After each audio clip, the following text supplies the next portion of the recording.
So it should come to no one's surprise at all by now that I'm a huge fan of Dr. Jordan B. Peterson, who's the clinical psychologist and professor of psychology at Harvard University and then later at Toronto University in Canada.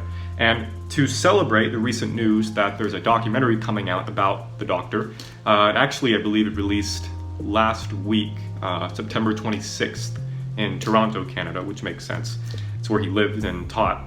To celebrate the recent news, I wanted to finally do an official personal review of his latest book. And by latest, I don't mean in the sense of a very brand new book. It's been out for almost 2 years. I'm finally getting around to doing a review, something I should have done a while ago. And this is going to be a review of Dr. Jordan B. Peterson's 12 Rules for Life and Antidote to Chaos. So we're going to dive right into it here with Chapter 1, or Rule 1. And as you'll notice, as a consistent theme when it comes to chapters, there are two. One is they're not called chapters, they're called rules. And two, the first 10 chapters or rules in the book are pretty self-explanatory and pretty straightforward. They're very straightforward and self-explanatory in that you can read the chapter and get a pretty good rough idea of what the rest of the chapter is going to be about. Now, the exception are the last two chapters or rules in the book. Rule 11 and Rule 12 they're still straightforward, but they're not self-explanatory. They're kind of clever, kind of tongue-in-cheek by Jordan Peterson there.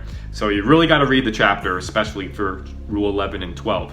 We're going to focus on Rule 1 first, which is stand up straight with your shoulders back. I love this chapter. I think it's a great introduction to the book.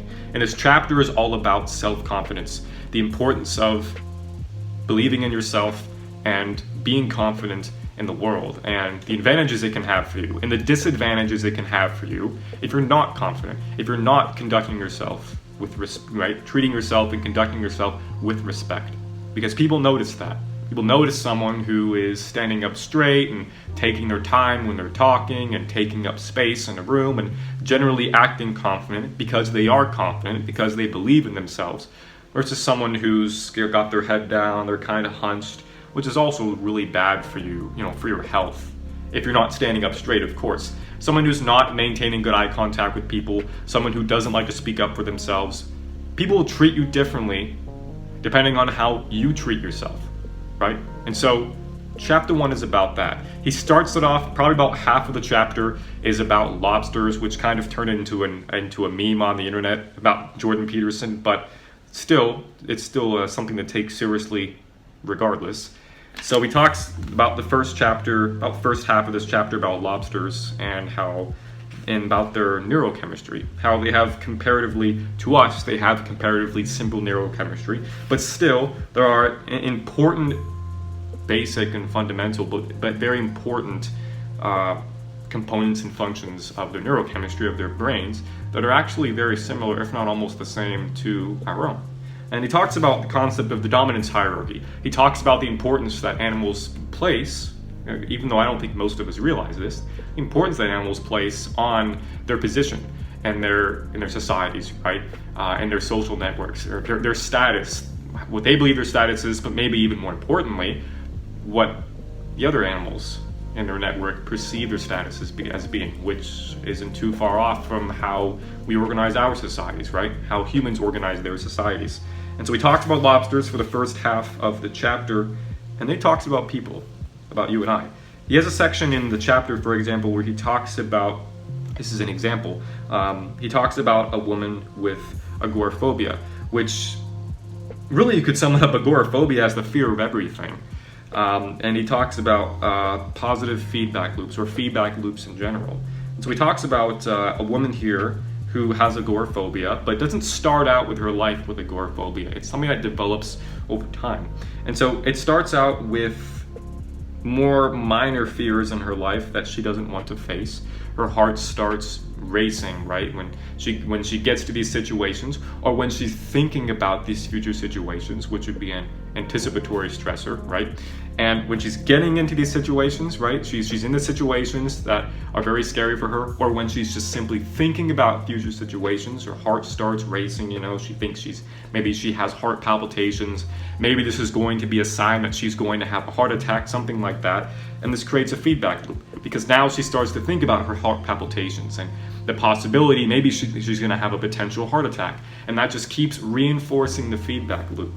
And eventually, as he says here, she goes to the doctor to check it out. The doctor says she's all fine, her heart is totally normal and healthy, but she isn't assured.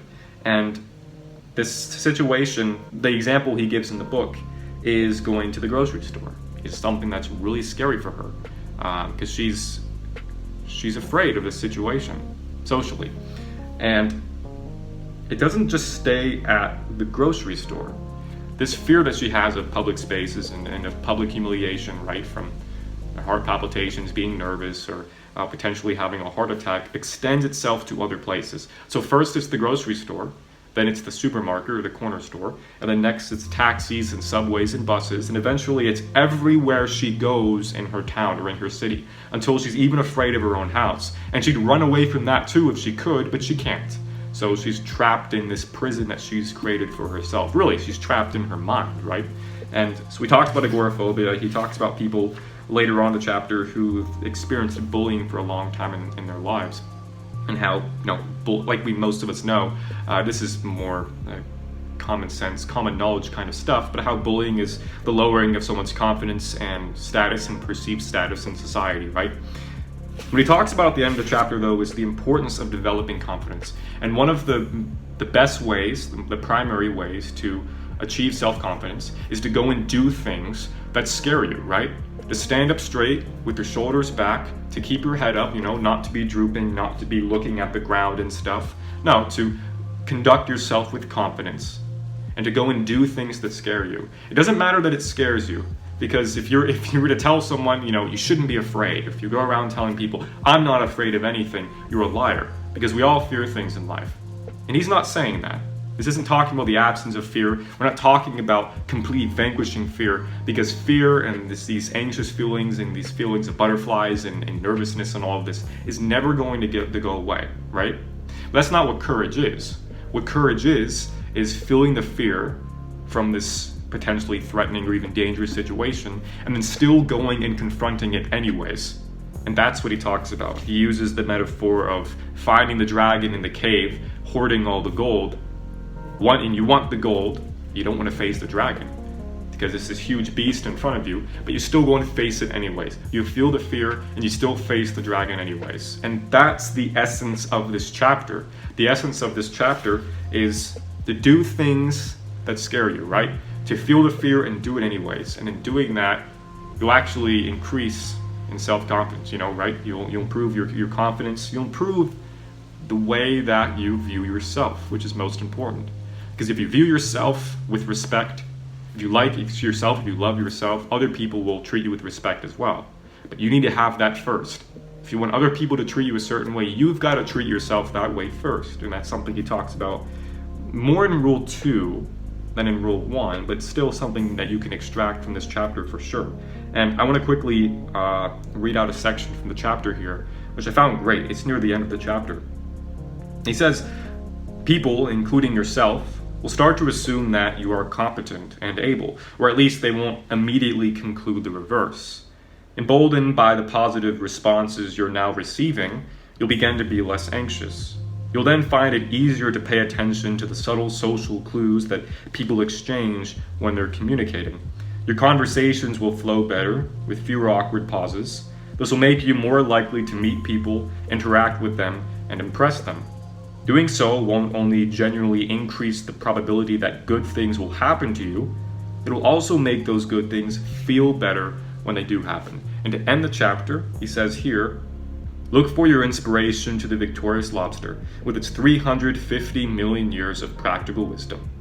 Stand up straight with your shoulders back.